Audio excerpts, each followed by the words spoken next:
Welcome to MSL Talk with Tom Caravela, a podcast specifically designed for MSLs and all things field medical.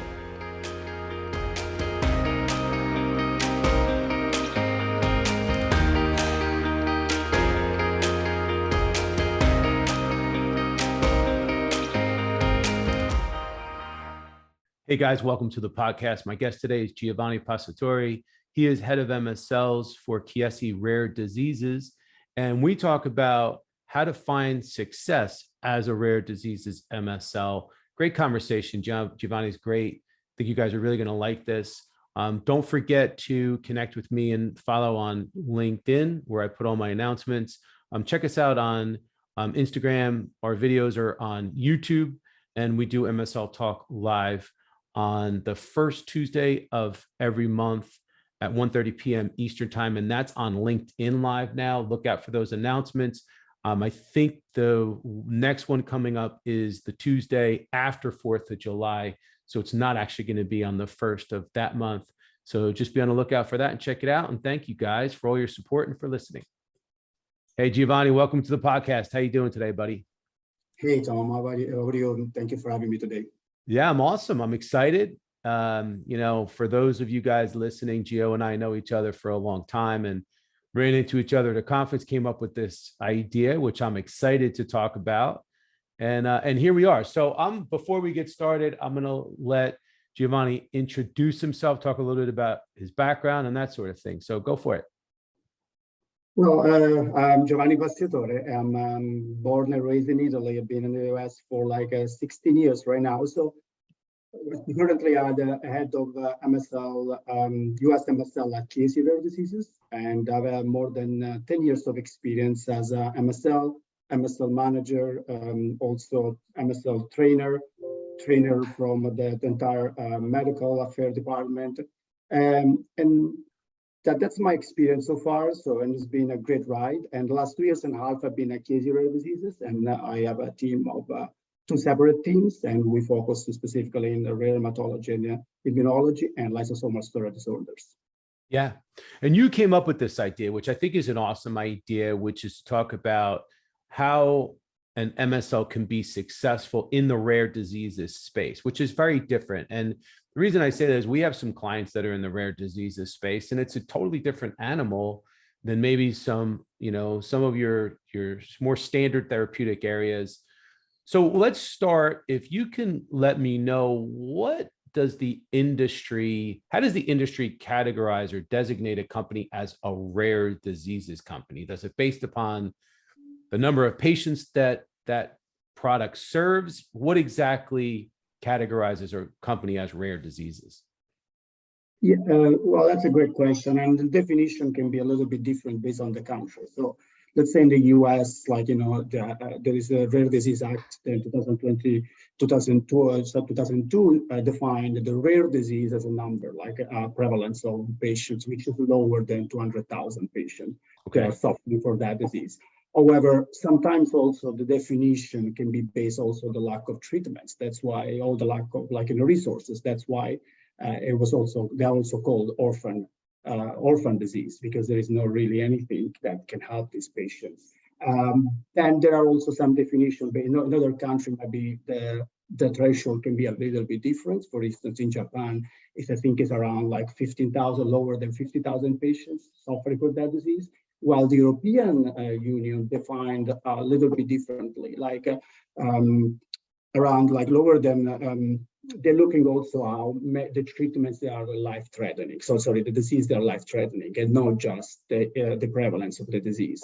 However, overall, we can look at here in the US, we are more looking at number of patients. And like I say, that can be considered rare, but also you can go on to the ultra-rare, which are less than, let's say, 6,000 patients, for instance, in the US. That's what we'll consider ultra-rare.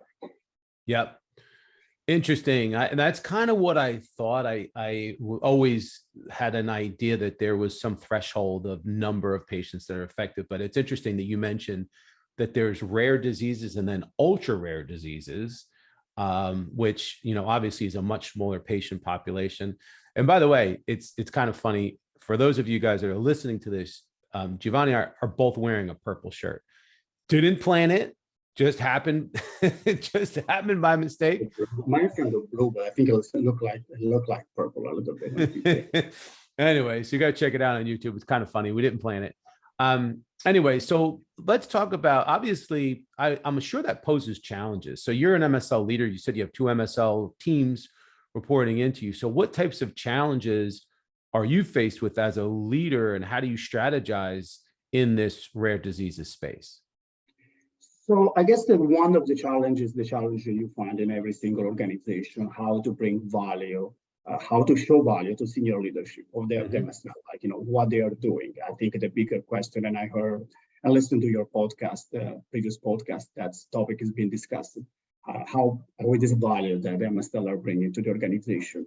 And sometimes that depends also by culture, by your vision of your senior leadership, and also the therapeutic area that you're working on it, or products. So those are really defined. So, and I think those are challenges that you can find everywhere, how we position the MSL to be successful.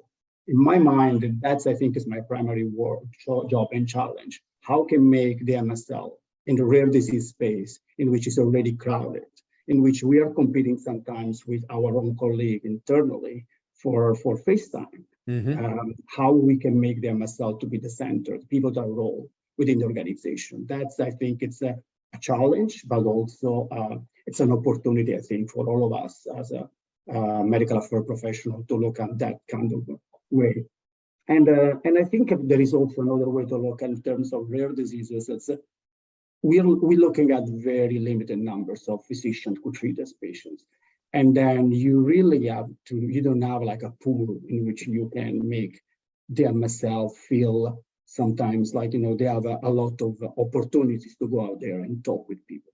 How you can make, how you can balance having the MSL to be, let's say, busy without being without the burden, and how to can make be accomplished without providing opportunity for them to grow, opportunity for them to progress, learn, and be engaged in the company. I think that it's different way to look at challenges. I think it's more, for me, I felt more internal challenging.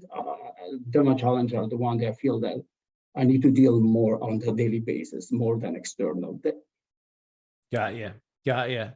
And I guess that poses some differences in strategy, I would imagine. So if you have less KOLs and less patients, the strategy must be different. So you've worked at other organizations that may not be in rare diseases. Now you're in this rare diseases company. So how is the strategy for field medical different in a rare diseases company? Some of the strategy are kind of the same, right? You still have to work alongside with your commercial and marketing counterparts to have like a brand vision for what you want to do, and then build like your goals and your tactics. And I think that what differentiated the rare disease from other company, everybody's patient-centric on their vision, on their missions. Rare disease company, and not just mine, all the rare disease company, they need to be patient-centric. If it's a business need, it's not just a model. They need to be, patients need to be at the center of everything that we do. And the reason is that it's so important that when we look at medical affairs strategy, we look at the real needs and met need that these patients are facing every day. And this will start not just with the medical strategy, but the strategy, the company strategy. How the clinical development is being run is based on also patients like feedback. Our medical strategy needs to take in consideration the patient's need, their feedback, what they need to do, what they feel important for us to achieve, because it's so much connected, the disease with the patients. Here we can name of the patient. It's not just like it is not many. So I think that's what in my mind differentiated, not the rare diseases with the rare diseases company. Rare diseases company need to put the patients at center of everything, listen to them, listen to their feedback, what they need to say, and also implement that in a strategy. Got you. Yeah. So when you're planning things and you look at a traditional organization, there's certain parameters that would decide the number of MSLs on a team, how large the territories are, and what the territory coverage might be. what's the ratio of MSLs to sales reps, and that sort of thing. So how different is that? Is that very different, or is it just maybe the territories are larger, maybe there's less MSLs, it's more concentrated, or am I just assuming that and that's not accurate? No, it's actually correct. It's like, definitely we have a less, like, the territory, our territory are larger. And again, I think that the way that we mapped, it's kind of the same. Like we mapped based on numbers of key opinion leaders. However, sometimes here the number of key opinion leaders are really based on number of patients. So it's kind of concentrated, like, a cluster of places. So, and what you're looking to take in consideration that you might have these rare diseases, you might have these big centers, but not necessarily all these names that you can see it are really people who are key opinion leaders. So in rare diseases, you will find there is kind of a different definition of key opinion leader HCPs.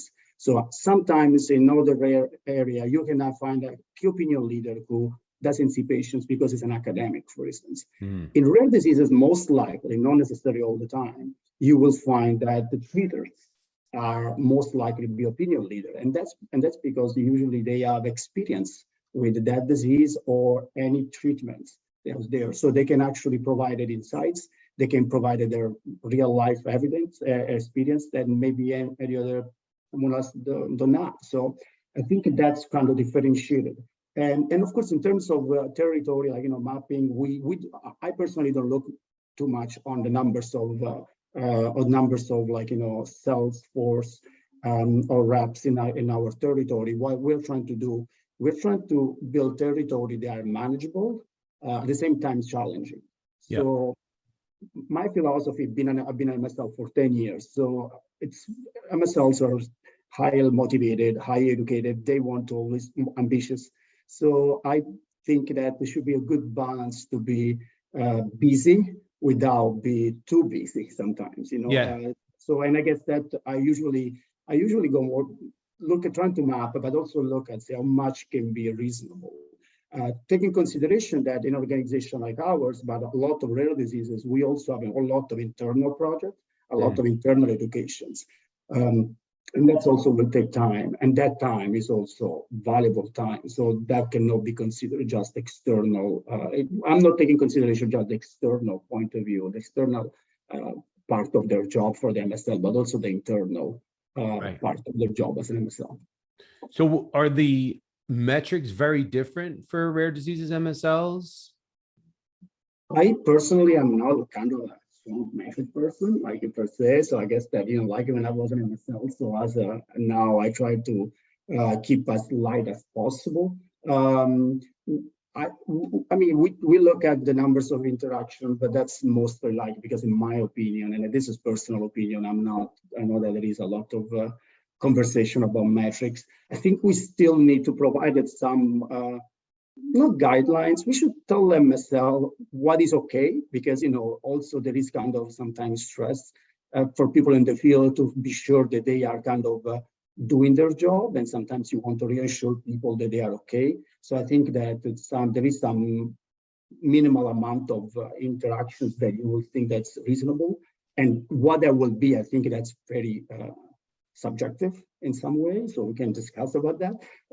So I'm looking more like at the value they're bringing internally and externally. So yeah, the number of interactions is just for me is a way to look at there is some activity, but also the way that they are moving the needle with each single KOLs. Are their relationship is improving?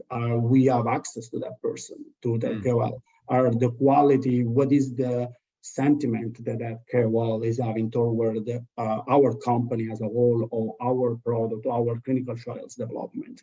Are we able to engage in advisory boards, speaker program? Are the MSL be involved in internal projects? Are part of the core teams that we have? Are presenting insights to the core team? So there are all these kind of aspects that are looking at as a metrics. How many conferences are attending is also for me a way to look at, because it tells also like how much the MSL are out and talk with this physician. But again, it's mixed between quality and quantity. I mean, there must be a little bit of that, but I try to keep the quantity very limited and more focused on the quality. Right, right. And would you say, I don't know, this is a very specific question, but would you say that rare diseases MSLs get better face time than just standard therapeutic MSLs? I don't know, honestly, because to be completely fair, we started also in the era of the pandemic. So the team worked for 1.5 years. I think that what I tried to do, and I think that it's a rare disease, I think the MSL in rare disease tend to wear a lot of hats. And the reason why, like I said, limited amount of KOLs to engage with. So you tend to also do other things that are not necessarily purely MSL, the job description kind of activities. Like, you tend to also working on a contracting. You tend to also do liaise between maybe clinical R&D or clinical development, or even the commercial sometimes. You tend to have a lot of touch point. So you might have, I would say that you get a lot of more touch points because sometimes you are the face of the company. And since you are pretty much tend to engage with the same KOLs all the time for a lot of activities, the MSL tend to probably to be involved in many of those touch points. But no, I'm not going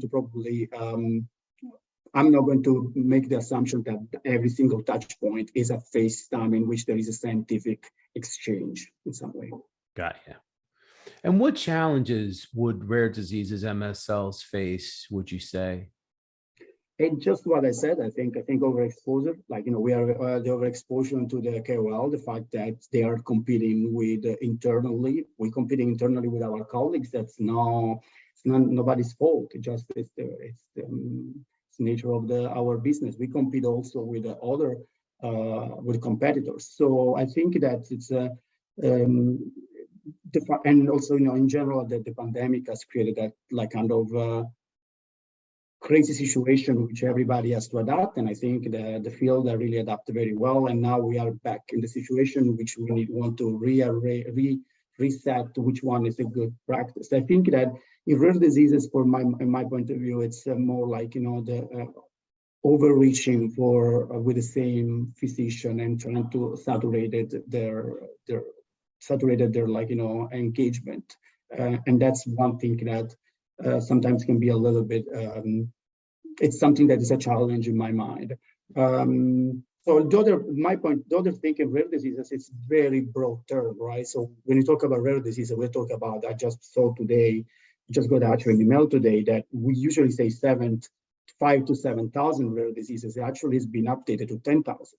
This morning, just I got an internal email about an article on Rare X, which is we have 10,000 rare diseases, which 80% of those have any kind of a treatment or 400 have therapies, and 80% are genetic. So we talk about a very broad spectrum of diseases. And in my mind, one challenge that myself, for instance, was facing, and I was facing myself, to have to deal with the different rare diseases, but then each single therapeutic area is so different.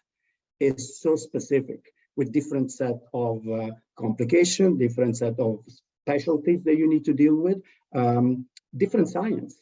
So now you work in rare diseases and you're supposed to be an expert, but now you need to work with your brain can hold, you can be an expert of 7, 8 rare diseases, which is sometimes it can be a challenge to be considered an expert of everything. And that's why I think you might find in some company that are not necessarily working on 1 or 2 therapeutic area that you can find the MSL can be a little bit stretched in, not on their outreach with the KOL or external work, but more than internal personal education.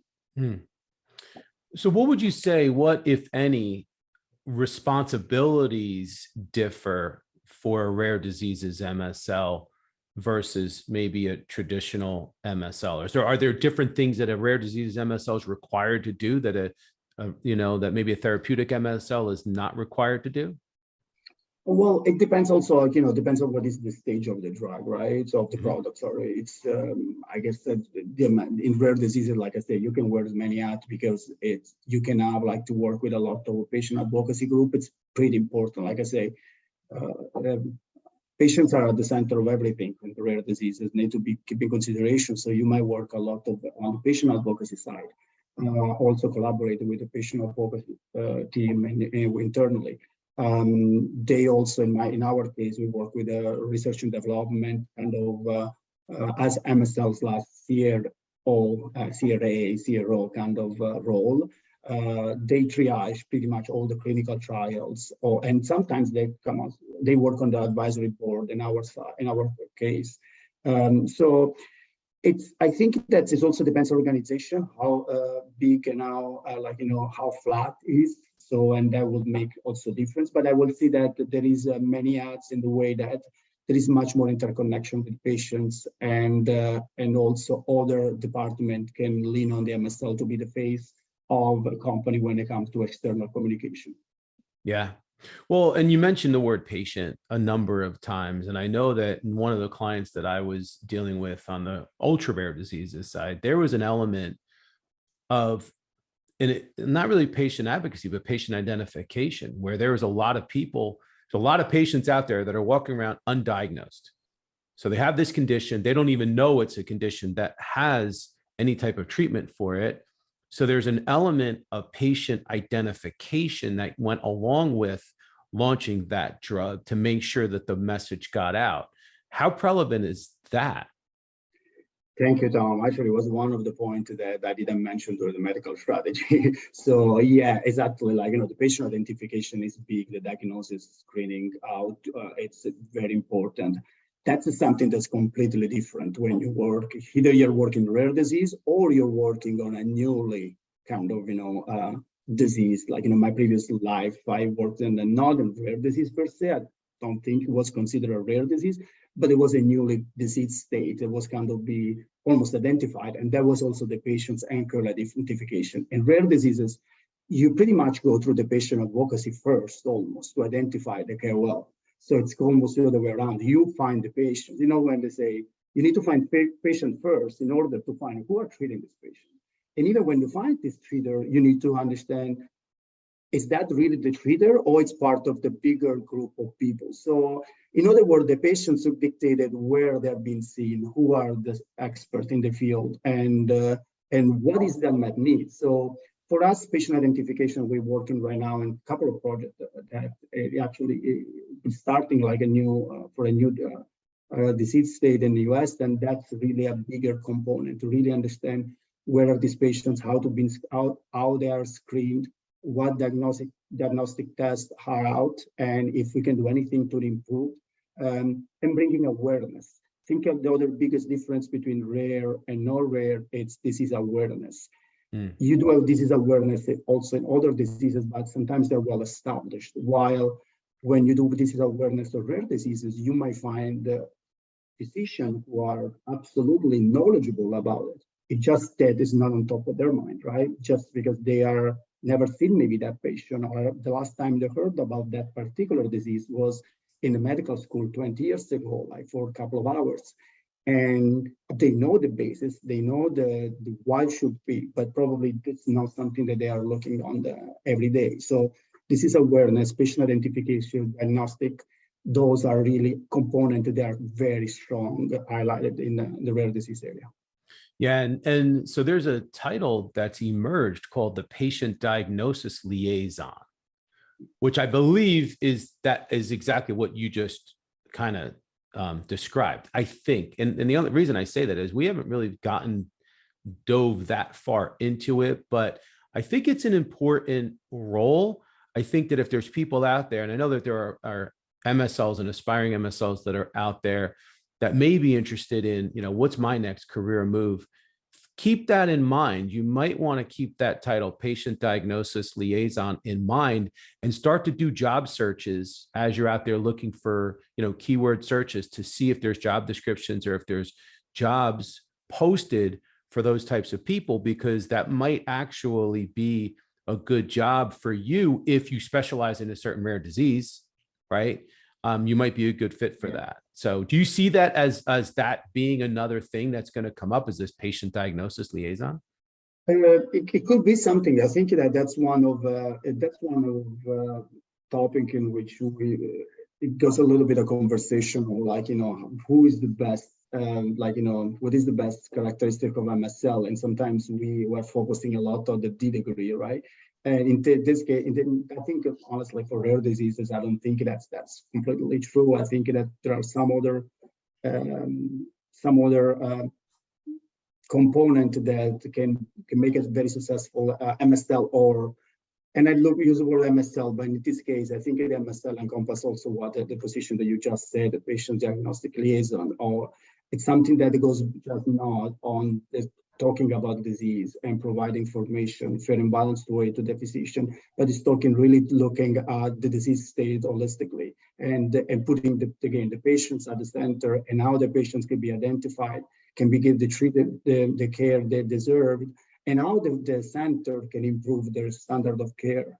And I think that makes a little bit different. So there are some particular professionals that can also be extremely useful, even if they don't fit in the MSL kind of mold that we are used to here from a different, definition. And so I think I think some companies already have that position. We don't currently, but I think it's very valuable and it's very important because it's not something that stops our launch of the drug or not. It's continuous, always identification of the patient is something that each one of us needs to also been doing constantly. Right. Well, and I mentioned the word hiring. I can't help it. I'm a recruiter by trade.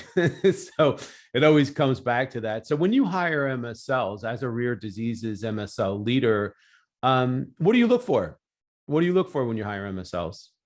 Well, I'm kind of, in this interview, I'm very kind of quiet and very composed, but if you know me a little bit, I'm very high energy, super loud. So I'm looking for someone who's actually empathic first. Let's put it this way.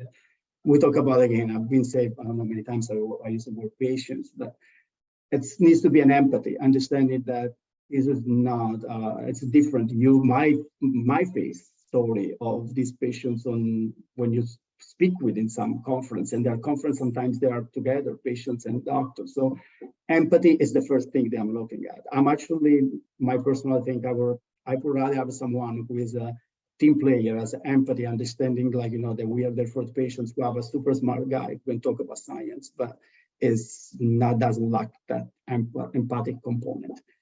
So I don't think that in general, having rare disease experience helps. It depends of the life cycle of the product. So in some cases, in some cases it's a need, in some cases not necessarily. People can learn. I did learn. I think that the MSL are one characteristic of a lot of MSLs. They are fast learners, so we can learn. But I think that you cannot teach to be empathic. So in my mind, when I'm hiring people, I'm looking more a fit culturally in our company, a fit in my team, with me as well, understanding that, and a respectful person, I like to be people that they respect each other, they're collaborative. And of course, I'm giving almost an assumption that everybody can learn any single disease. Of course, in some cases, for business need, we need to be quicker, so we have to go with someone who had already maybe that experience in some particular area, understand the needs, because like we discussed already, there might be some difference between working a different space and working particular rare disease, and you need to adapt, and you need to adapt quickly. But other than that, I think that for me, my hiring process is more going through the personality, more understanding, if someone as a good fit, as a good person first, and then going through the science and the performance kind of aspect of the work. Got you. So so now you hire an MSL comes onto your team. So what recommendations do you have for that MSL to find success and be a top performer? And anybody that's out there that's either an MSL or a rare diseases MSL, this question is for you, because I always like to find out what are the recommendations from an MSL leader to someone who wants to be a top performer. Yeah, well, I'm going to use the same. I'm going to use the same suggestion that my mentor when I was doing my postdoc gave it to me. So when I was looking, and I think someone who spoke with me on my team, also people who sometimes I talk ask me how to break into industry. When I was doing my postdoc, I was actually working with a KOL, and he was the most humble person and probably I never met in even before industry. And I asked him, like, how is the good MSL in your mind? What is a good MSL? And he said, do you think I need to be educated on the disease? It was multiple sclerosis at the time. I said, of course not. Well, yeah, don't pretend to come here and try to educate me. That's why I have a huge problem to use the word MSL or educator. I know this can be controversial in this podcast, but I don't think we are educated. I think we are liaise information. We move information between the company and KOL to company. And I think that's our main job, and that's I think what we bring. Like, we might educate it sometimes, but it's not. And that's what also we are not like educator per se. Is not our definition, and that's for me makes the difference. So for me, I don't know if I was successful myself. I want to believe I was, but for me, like go in every meetings with the humbleness that person is an expert. And we are going there to not to teach them anything, but to learn from them. So, and then pretty much find your style. Everybody's their own style, like try and see other people and find your style of work. Someone is more conversational, like to just, someone is more like a slide focus, someone is more like a data focus, someone is more more like a laid back in some of their way to. Everybody has their own style and everything is okay. So for me, the successful one is one who can manage to understand their strength in their personality and also their weakness, and trying to manage and trying to also find what works with the other people. And each girl is different, as you know. Each person has a different, peculiarity. So but at the end of the day, for me, it's like be humble in the approach, consider every single person who has been working for 20 years on one disease to be the expert. And I know sometimes in MSL, we think we are the expert.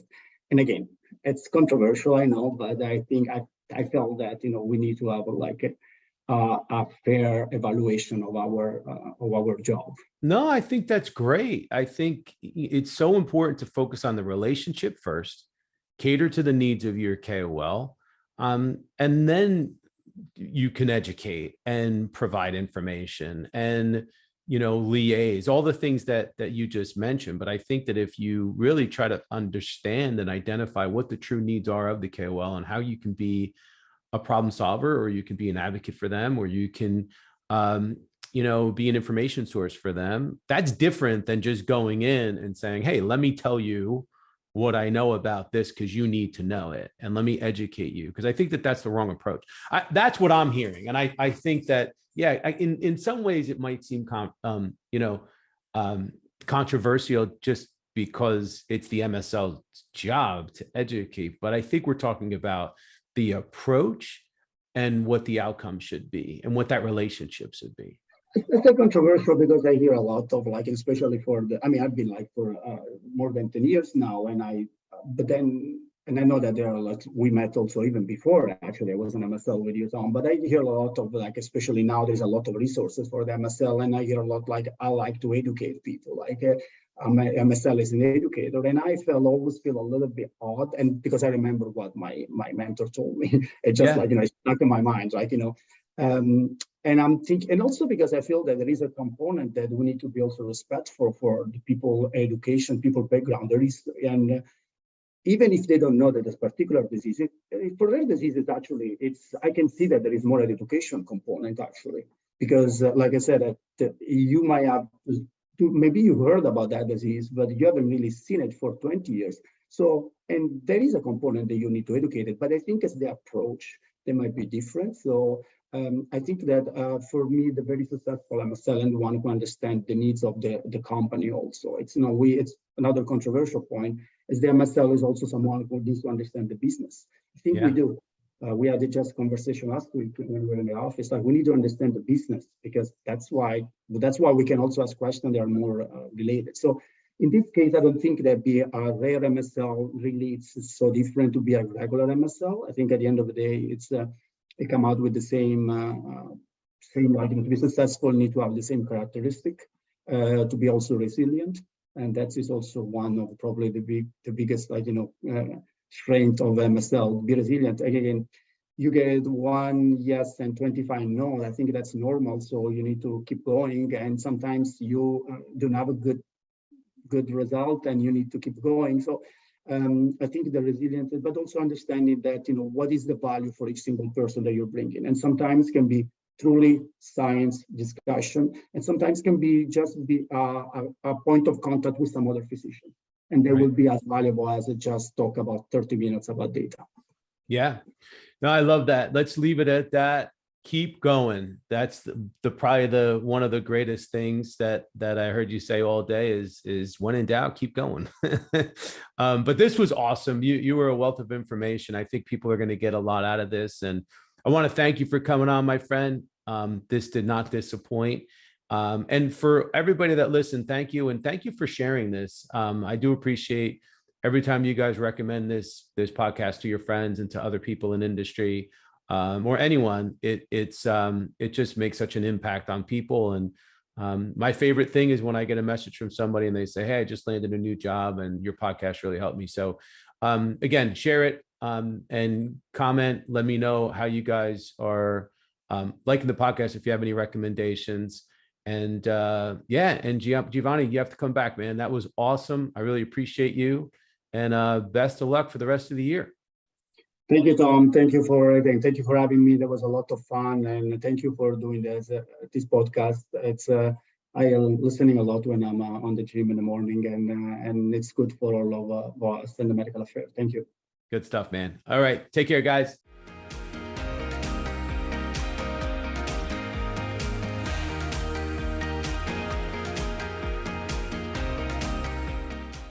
Thank you so much for listening to the show. If you've enjoyed it, please subscribe so that you don't miss episodes in the future, and feel free to leave a rating or a review or a comment. Thanks again, and I look forward to seeing you again soon.